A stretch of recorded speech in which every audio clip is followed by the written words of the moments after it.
मित्रों नमस्कार, स्वागत है आपका हमारे इस YouTube चैनल में। मित्रों, आज का वीडियो है शरद पूर्णिमा के बारे में। मित्रों, इस शरद पूर्णिमा का हमारे धर्म ग्रंथों में बड़ा ही विशेष महत्व है और शरद पूर्णिमा के दिन हमें कुछ ज़रूरी कार्य करने चाहिए, जिन्हें मैं इस वीडियो में आपको बताने जा रहा हूँ। मित्रों, सर्वप्रथम हमें शरद पूर्णिमा के दिन खीर बनानी चाहिए, बहुत प्रेम से और बड़े ही लगन से साथ खीर बनाइए। और खीर बनाने के साथ शाम के समय में हमें लक्ष्मी पूजन करनी चाहिए, तुलसी पूजन करनी चाहिए। और इसी खीर का हमें माता लक्ष्मी, भगवान विष्णु और माता तुलसी को इस खीर से भोग लगाना चाहिए। मित्रों, खीर बनाने के लिए हमें सबसे पहले जो ज़रूरी चीज़ है वो हमें क्या चाहिए, उसमें सबसे पहले दूध चाहिए। दूध जो होना चाहिए वो गौ माता का ही दूध होना चाहिए, भैंस का दूध। इस खीर को, जैसे कि आप सभी जानते हैं कि यह खीर जो है विशेष शरद पूर्णिमा के लिए बनाई जा रही है और इस खीर का बड़ा ही महत्व है और इसको पूजन में हमको शामिल करना है। तो मित्रों, हमें गौ माता के ही दूध में इस खीर को बनानी है। खीर बनाने के लिए मित्रों आप गौ माता का दूध ले लेंगे, चावल ले लेंगे और घर में जो उपलब्ध हो, जैसे कि बादाम हो, छुहारे हो, किशमिश हो, मखाना हो वगैरह, जो भी चीज़ें आपके पास उपलब्ध हो मित्रों, या फिर आप बाज़ार से भी खरीद कर ला सकते हैं। और इन चीज़ों को आप डाल करके स्वादिष्ट खीर बनाइए। खीर प्रेम से बनाइएगा, मन लगा के बनाइए,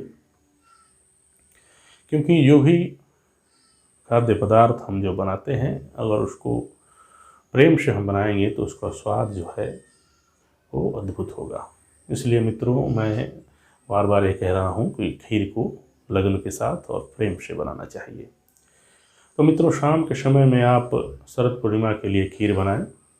और एक चीज़ और है जो ध्यान देने योग्य है, वो ये है कि आप जिस पात्र में भी इस खीर को बना रहे हैं वो पात्र जो होना चाहिए, उसका जो मुंह जो है वो चौड़ा होना चाहिए। यानी कि ऐसे पात्र का आप चुनाव करें खीर बनाने के लिए जिसका मुंह जो है वो चौड़ा हो, ऊपर से काफ़ी खुला हुआ हो, क्योंकि इस खीर को मित्रों हमें चांद की रोशनी में रखना है। तो मित्रों, आइए वीडियो में आगे बढ़ते हैं और जानते हैं कि हमें आगे और क्या करना चाहिए। खीर बनाने के पश्चात लगभग 7 बजे, 7:30 बजे संध्या के समय में हमें लक्ष्मी पूजन करनी है।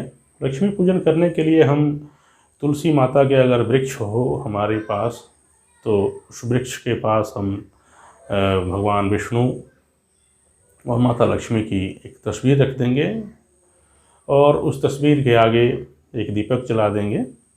साधारण तौर से आपके पास जो भी उपलब्ध हो, जैसे आपको पूजा करने में जैसे आसानी हो, जैसे कि आपके पास अक्षत हो, धूप हो, अगरबत्ती हो और जल हो, पुष्प हो, इन सब चीज़ों से आप माता लक्ष्मी, भगवान विष्णु और माता तुलसी का पूजन करें। और जो आपने जो खीर बनाया है मित्रों, उस खीर से आप इन देवताओं का भोग लगाएं और भोग लगाने के पश्चात माता लक्ष्मी, भगवान विष्णु से आशीर्वाद ग्रहण करें, माता तुलसी से आशीर्वाद ग्रहण करें और उनसे ये आग्रह करें कि हे भगवान, हमारे घर में समृद्धि का विकास कीजिए, सभी दुखों का नाश कीजिए, ऐसा कह करके पूजन कीजिए मित्रों। और ऐसा करने के बाद मित्रों,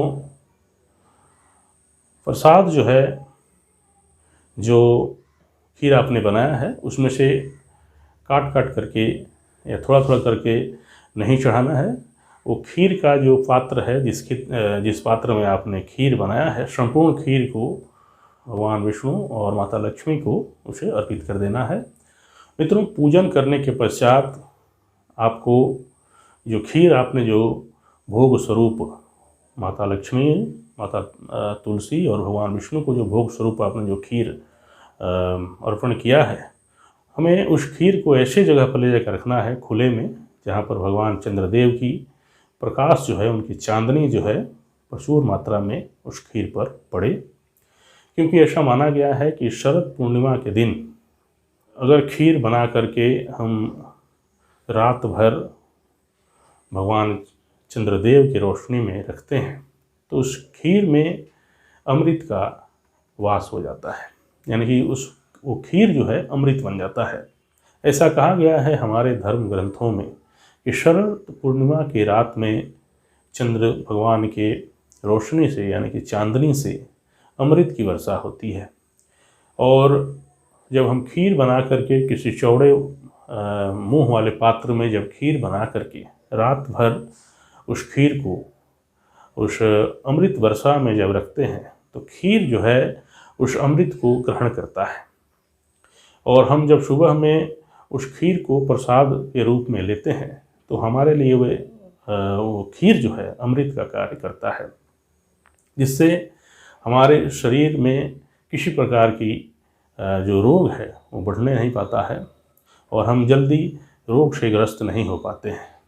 और शरद पूर्णिमा के दिन जैसे हमने बताया आपको कि लक्ष्मी पूजन और विष्णु भगवान का पूजन करना चाहिए, क्योंकि ऐसा माना गया है कि शरद पूर्णिमा के दिन भगवान विष्णु और माता लक्ष्मी पृथ्वी पर भ्रमण करते हैं। और जो व्यक्ति शरद पूर्णिमा के दिन माता लक्ष्मी और भगवान विष्णु की आराधना करता है, पूजन करता है, उसके घर में धन धान्य की कमी नहीं रहती है, उसे रुपये पैसे की अभाव महसूस नहीं होता है। मित्रों, एक बात और बता दें आपको कि जब खीर आप रखें खुले में तो वहाँ पर रात भर जग करके, यानी रात भर आपको सोना नहीं है और रात भर बैठ करके वहाँ पर खीर के पास आसपास बैठ करके और रात बितानी है। और खीर को ये भी देखना है कि कोई जानवर उसको जूठा ना करे, ये भी ध्यान रखना है। और बहुत ही सावधानी के साथ रात भर जगे हुए इस खीर का पहरेदारी करनी है। और इस प्रकार उस खीर को सुबह में आपको अपने लोगों में वितरण कर देना है, अपने लोगों में वितरण करना है, अपने परिवार के लोगों में वितरण करना है और स्वयं भी उस खीर को ग्रहण करना है। अगर ऐसा आप करते हैं तो आपका परिवार और आप सालों भर निरोगी रहेंगे। और भगवान विष्णु, माता तुलसी और माता लक्ष्मी का आप इस दिन पूजन किए हैं तो अवश्य ही आपके घर में सालों भर माता लक्ष्मी की कृपा बनी रहेगी। क्योंकि जहाँ माता लक्ष्मी की पूजा होती है, जहाँ माता तुलसी की पूजा होती है, उस विष्णु भगवान काफ़ी प्रसन्न रहते हैं। और विष्णु भगवान जो प्रसन्न रहते हैं तो माता लक्ष्मी भी प्रसन्न रहती हैं। और इस प्रकार माता लक्ष्मी की प्रसन्नता की वजह से हमारे घर में धनाभाव नहीं होता है। तो मित्रों, ऐसा शरद पूर्णिमा का दिन कीजिए, कोई विशेष इसमें कुछ करना नहीं है, साधारण तौर तरीके से आप इस पूजन को कर सकते हैं। मित्रों, इतना ध्यान रखें कि आप जब भी खीर बनाएं शरद पूर्णिमा के लिए तो उसे गौ माता के ही दूध में बनाएं, भैंस के दूध में इसे न बनाएं। तो मित्रों, यदि आपको हमारा यह वीडियो अच्छा लगा है तो कृपया वीडियो को लाइक कीजिए, हमारे चैनल को सब्सक्राइब कीजिए, क्योंकि आगे भी मैं ऐसे ही वीडियो बनाता रहूँगा और आपके समक्ष लाता रहूँगा। तब तक के लिए आज्ञा दीजिए मित्रों, नमस्कार।